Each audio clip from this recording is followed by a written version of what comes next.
Inteligência Artificial, aula 6. O nosso cérebro não tem uma organização caótica de neurônios, não. Todos os assuntos semelhantes são muito bem organizados, como numa biblioteca. Então, os cientistas descobriram, né, pelo menos há 30 anos, que o nosso cérebro tem os seus neurônios organizados de forma colunar, em colunas, com diversos fins, como vocês verão aqui. Nós já falamos da lei de Hebb, né? Neurônios que correspondem a conceitos parecidos oscilam conjuntamente e, ao oscilar conjuntamente, eles reforçam as suas ligações, né? É claro que eles ficam próximos com isso, né? Além disso, a proximidade é para a economia de energia, tá? Você observa isso, esse geral de economia de energia, no comportamento dos animais. Já viram? A família dos leões fica a maior parte do tempo dormindo. Os cães também fazem isso. Os animais vivem economizando energia, eles não têm a nossa ansiedade, eles não têm estresse como nós temos, né? Porque nós abusamos, nós desprezamos essa lei da natureza que é a economia de energia.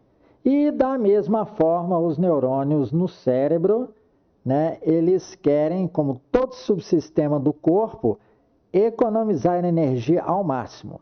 Daí esta organização dos neurônios em forma de coluna, tá? Essa forma de organização em coluna também tem a finalidade de otimizar as conexões. Ele quer minimizar o número e a extensão das ligações.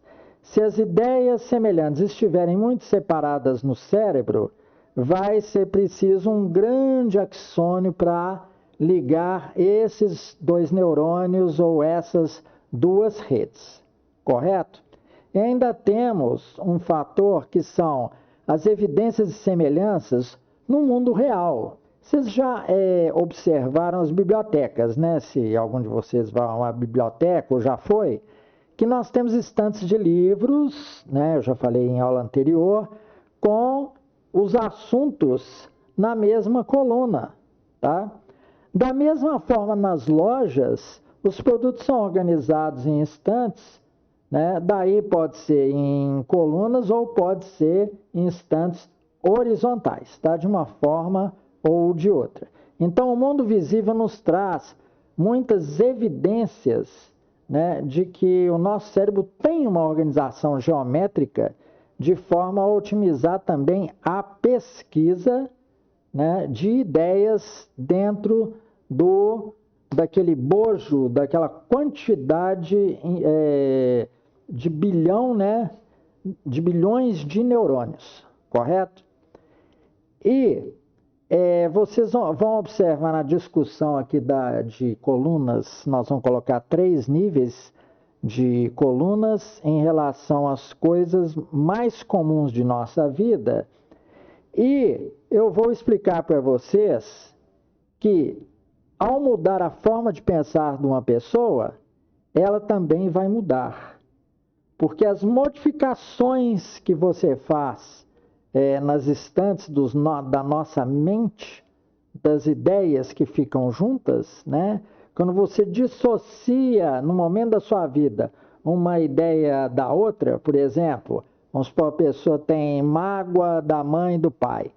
Quando ela aprende a dissociar esta mágoa, esquece essa mágoa e realmente separa, tira o pai e a mãe da estante da mágoa, ela vira outra pessoa, correto? Ela psicologicamente fica curada desta mágoa, né? E temos ainda outros exemplos, mas eu vou falar disso depois do mestre dos mestres, né?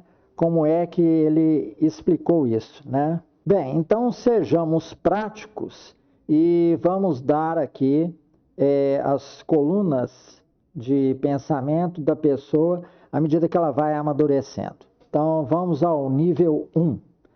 Esta aí é a ideia que uma criança tem. Aqui eu dei as colunas vistas de cima, tá? Vocês vão ver a quantidade de informação que tem em 5 colunas. Isso aqui é para facilitar o entendimento. Cada pessoa tem conteúdos em suas colunas neuronais diferentes. Eu estou dando aqui um exemplo padrão. Não confundam as coisas. Correto? Bem, então vamos ver. Aqui estão 5 colunas neuronais de uma pessoa quando está com um amadurecimento assim bem básico, provavelmente uma criança. Vejam, a criança tem esses 5 grupos de ideia, basicamente. Seus referenciais, acima, em cima, abaixo, embaixo, lado esquerdo, lado direito. Toda criança conhece isso. Ela tem como outro referencial a família, né? Pai, mãe, irmão, irmã, avô, avó, tios, primos, etc. Depois, ela tem a casa como referencial. Uma criança fica mais tempo dentro de casa e um certo tempo na escola. Então, está aí a casa e a escola, tá? Então, em casa, ela tem a sua família, né? E quando se fala em família, ela liga aqui do lado, ó, aos componentes da sua família, as pessoas fazem parte, né? Como se fossem cargos familiares, né? E em casa, sob o ponto de vista físico, ela conhece sala, cozinha, copa, banheiro. Hoje em dia não tem mais copa, né? Banheiro, o quarto dela, o quarto da mãe e do pai, o quarto do irmão e o quarto da irmã, né? No melhor dos casos, né? Você já tem pelo menos uma irmã, pelo menos um irmão. Bem, na escola, essas são as coisas que ela mais conhece. O professor ou professora, diretor ou diretora, o melhor ou a melhor colega, os colegas em geral, e ela sabe que ali ela faz os seus trabalhos e suas provas, tá? E aqui o quinto é uma espécie de referência para os outros, né? Tem mais algumas referências que é de movimento.